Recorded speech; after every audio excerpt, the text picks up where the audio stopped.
बंधुओं नमस्कार, सत श्री अकाल, प्रणाम। हमारा YouTube चैनल यथार्थ वीडियोज 1473 देखने वाले सभी भाई बहनों का स्वागत है, अभिनंदन है। अभी चर्चा चल रही है केवट प्रसंग के ऊपर।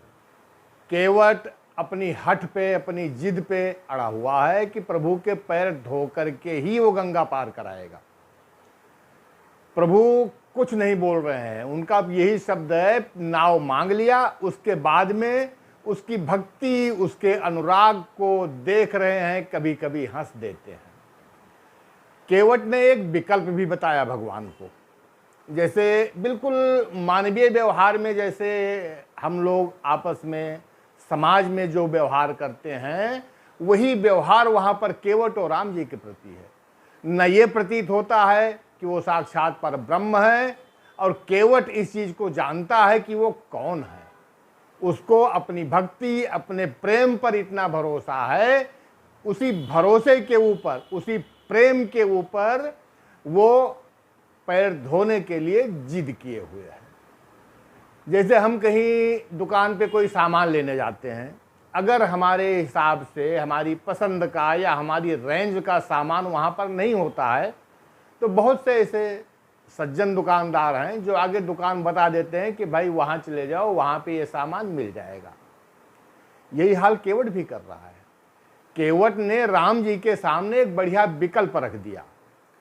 उसने कहा, ठीक है, अगर पैर नहीं धुलाना है और आपको जाना है तो चलो, मुझे पता है इस घाट से थोड़ी ही दूर पर है एक और घाट है, वहाँ पर कमर तक का पानी है, और वो जगह मैं आपको दिखा दूंगा। लेकिन अगर हमारी नाव तर गई तो मैं घर जाकर के क्या समझाऊंगा, क्या बताऊंगा। मेरे जीने का सहारा, जीविकोपार्जन का एकमात्र साधन यही नाव है। और लक्ष्मण जी की तरफ थोड़ा इशारा करके देखता है कि अगर चाहे लक्ष्मण जी मुझे मार भी दिए, फिर भी शर्त वही है, बगैर पैर धोए नाव पे नहीं चढ़ाऊंगा। यही घाट ते थोड़ीक दूरी है, कटिलों जल थाह देखई हमजू। पगते पग धूरी तरे तरनी घर क्यों समुझई हमजू। तो तुलसी अवलंबन और कछु, लरिका कहीं भांति जियई हमजू। बरु मारहि मोहि बिना पग धोए, हे नाथ ननाव चढ़ई हमजू। अपनी व्यथा, अपनी मजबूरी, अपनी परेशानी, सब कुछ वो बता रहा है। लंबा परिवार है, तमाम बच्चे हैं उसके, जीविकोपार्जन का कोई साधन नहीं है, लेकिन शर्त अपनी ही है। वही बात है कि पंचों की बात सारी मान ली, मगर खूंटा वहीं गड़ेगा। उसके अलावा राम जी के पास और कोई विकल्प नहीं है। फिर वो कहता है, एक सहरी मछली होती है, बहुत छोटी होती है और स्थिर पानी में भी ज़्यादा मिलती है। वो 1-1.5 इंच के लगभग की होती है। तो वो कहता है कि जैसे पत्ते भर में सहरी मछलियां होती है ना, तमाम चलती रहती हैं, ऐसे छोटे छोटे उसी मछली की तरह हमारे सारे बच्चों की गिनती तो कोई नहीं बताई है उसने, लेकिन जब सकल सुत हैं, तमाम सुत हैं, तो वो सब छोटे छोटे हैं। और जाति केवट की है। इनको शिक्षा दे करके, विद्याध्ययन करा के या वेद पढ़ा करके इनको जीविकोपार्जन के रास्ते पे नहीं लगा पाऊंगा। मेरा पूरा परिवार इसी के ऊपर आश्रित है। और अगर गौतम की घरनी की तरह, अहिल्या की तरह कहीं हमारी नाव तर गई तो मैं निषाद हूं, प्रभु से कोई बात तो नहीं बढ़ा रहा हूं, वाद विवाद में नहीं कर पाऊंगा, लेकिन ये मैं सच कह रहा हूं कि जब तक पैर नहीं धुलवाओगे तब तक नाव पे नहीं चढ़ाऊंगा। ये है अनुराग, ये है अनुराग की, प्रेम की और भक्ति की गहराई। तो पात भरी सहरी सकल सुत वारे वारे, केवट की जाति कछु वेद न पढ़ाई हो। सब परिवार मेरो लागिया ही राजा जू हो, दीन वित्तहीन कैसे दूसरी गढ़ाई हो। तो गौतम की घरनी जो तरनी तरेगी मेरी, प्रभु सो निषाद होए के बाद ना बढ़ाई हो। और तुलसी के ईस राम रावरो सो साची कहो, बिना पग धोए नाथ नावना चढ़ाई हो। सारी मजबूरी उसने बता दी अपनी। बच्चे छोटे हैं, जीविका का साधन नहीं है, पैसा नहीं है, गरीब हूं और वित्तहीन हूं, दूसरी नाव हम नहीं गढ़ा सकते हैं। इसलिए शर्त हमारी वही है कि पैर धुलवाओ और गंगा पार करा देंगे हम। साथ में ये भी कहता है, उसको अंदाजा है, उसको पता है कि प्रभु यहाँ खाली हाथ आए हैं, कहीं संकोच कर रहे होंगे उतराई के लिए। तो वो ये भी कहता है कि मुझे आपसे उतराई नहीं चाहिए। पद कमल धोई चढ़ाई नाथ, न नाव उतराई चाहूं। मह राम राउर आन दशरथ शपथ सब सांची कहूं। बरु तीर मारहि लखन पे, जब लगी न पाए पखारी हो। तब लगी न तुलसीदास नाथ, कृपाल पार उतारी हो। वो कह रहा है कि आपके चरणों को धो करके नाव पे चढ़ा करके पार उतार दूंगा। हमें उतराई भी नहीं चाहिए, लेकिन दशरथ जी की भी सौगंध है, साथ में जोड़ दिया है उसने। ये कहने के बाद में थोड़ा सा उसको संकोच हुआ लक्ष्मण जी की तरफ, कि लक्ष्मण जी थोड़ा उग्र तेवर के हैं। दशरथ जी का नाम सुन के अगर कहीं भड़क गए तो पता नहीं आज के 13वें दिन हमारी ही 13वीं न हो जाए। इसलिए उस मामले को थोड़ा साधने के लिए वो कहता है, लेकिन अपने ही शर्त के ऊपर अडिग रहता है। शर्त उसकी वही है कि प्रभु हे कृपाल हे नाथ, जब तक पैर नहीं धुलवाओगे तब तक नौका पे न चढ़ाऊंगा न पार उतारूंगा। राम जी ने भी देख लिया कि मान तो रहा नहीं है ये, और हमारे पास कोई विकल्प नहीं है, देर हो रही है, गंगा पार करना है। मानवीय, इस मानव के अवतार में मानवीय व्यवहार और गुणों के हिसाब से ही सारे कर्म करने हैं। ईश्वरत्व तो वहां कहीं नहीं झलकता है। तो अंत में होता क्या है ना कि जब भक्ति की तेर, भक्त की प्रतिज्ञा आ जाती है, तो प्रभु अपनी प्रतिज्ञा, अपनी टेर, अपना आन मान सब त्याग देते हैं अपने भक्त के लिए। प्रबल प्रेम के पाले पड़कर प्रभु को नियम बदलते देखा, अपना मान टले टल जाए, जन का मान न टलते देखा। बिंदु जी महाराज ने कहा है। और एक और बहुत बढ़िया उदाहरण है भीष्म पितामह जी का। कृष्ण जी ने प्रतिज्ञा करी थी कि महाभारत में हम शस्त्र नहीं उठाएंगे, और भीष्म जी ने प्रतिज्ञा करी थी कि हम प्रभु आपसे शस्त्र उठवा लेंगे।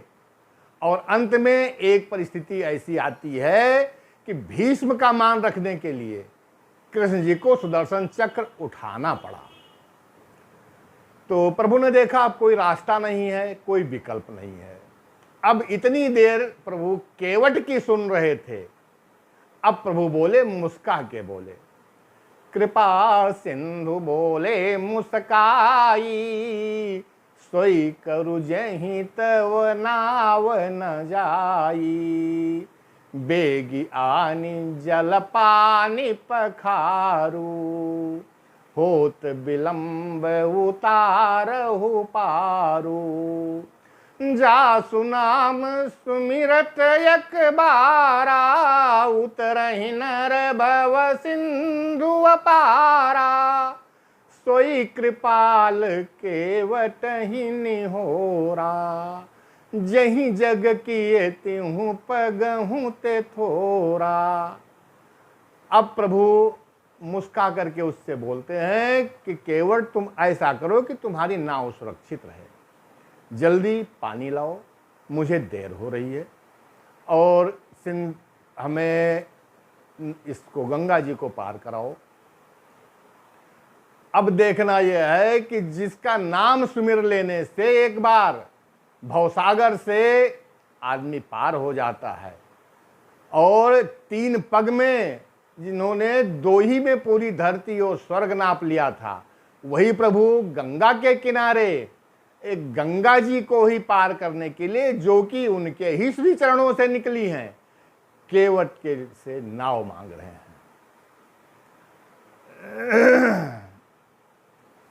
प्रभु की तरफ से केवट को आज्ञा मिल गई। इसी की प्रतीक्षा कर रहा था वो इतनी देर से। केवट राम रजाय सुपावा, पानी कठौता भरी ले आवा। भगवान की आज्ञा मिलते ही कठौता भर पानी वो ले आया। यहां पर 2 प्रश्न हैं, वो कठौता क्यों लाया? पहला उत्तर तो यह है कि केवट गरीब था, जब नाव बनवाई होगी तो कठौता भी बनवा लिया होगा। दूसरा इसका उत्तर यह है कि वो भी जो है ना, ये देखना चाहता था कि अगर पैर धोने के बाद में भी कहीं कोई संशय है तो नाव हमारी बची रहेगी, कठौता तर जाएगा। दोनों चीजें उसके मन से स्पष्ट हो गई, इसीलिए वो कठौता लेकर के आ गया। अति आनंद उमगी अनुरागा, चरण सरोज पखारन लागा। भगवान का चरण, प्रभु के चरणों को बड़े आनंद से, बड़े मगन से, प्रभु को देर हो रही है मगर केवट को देर नहीं हो रही है। इसलिए नहीं हो रही है क्योंकि ये सौभाग्य हजारों हजार जन्मों के तप से, जप से, उसके पुण्य और प्रभाव से ये सौभाग्य नहीं मिलता है। बहुत मुश्किल से साधु संतों को ये मिल पाता है। केवट भगवान का इशारा पाते ही अकेले ही पैर नहीं धोया है, उसने पूरा परिवार अपना ले आया है और सब आके प्रभु की वंदना करके चरण धोने में सहायता की है। छोटा सा कठौता था, उसमें गंगा जी का उसने पानी भरा और प्रभु के चरणों को धो धो करके बार बार उसका परिवार उस जल को, उस पुनीत पावन जल को, जो अच्छे अच्छे ऋषि मुनियों को भी प्राप्त नहीं है, वो बार बार उसको पी रहा है। उसके भाग्य को तुलसीदास सराह रहे हैं और देवता भी। अब ये तो नहीं कह सकते हैं कि उससे ईर्ष्या कर रहे हैं, मगर उसके भाग्य को सराह रहे हैं। चारों तरफ नभ से, आसमान से पुष्प की वर्षा कर रहे हैं। और प्रभु रुख पाई के बोलाए बालक घरनी, बंदी के चरण चहूं दिस बैठे घेरी घेरी, छोटो सो कठौता भरी आनि पानी गंगाजू को, धोई पानी पियति पुनीत बारी फेरी फेरी।